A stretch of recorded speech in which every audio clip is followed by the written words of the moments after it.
The first season of Your Friends and Neighbours has officially come to an end, and I've made no secret of the fact that it's been one of my favourite shows of the year so far. I don't know what it is, but there's something about watching the messy, chaotic lives of rich people that just gets me going. But it's provocative.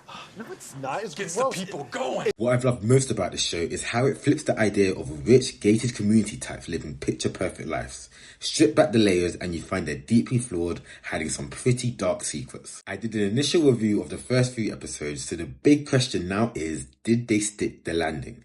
I would say just about, but of all the episodes, this was probably my least favourite. It felt a bit rushed with major plot lines conveniently wrapped up. One of the season's biggest questions was who killed Paul.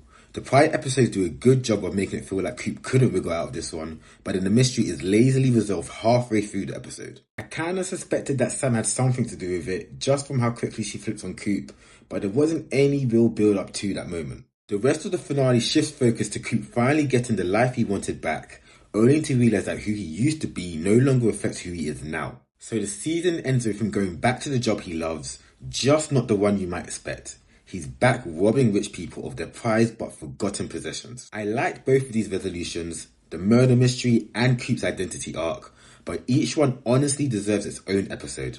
One to better build up the reveal of who killed Paul and deal with its fallout, and another to explore Coop's inner conflict and final decision. That extra space would have allowed both storylines to breathe and made the payoff feel more earned.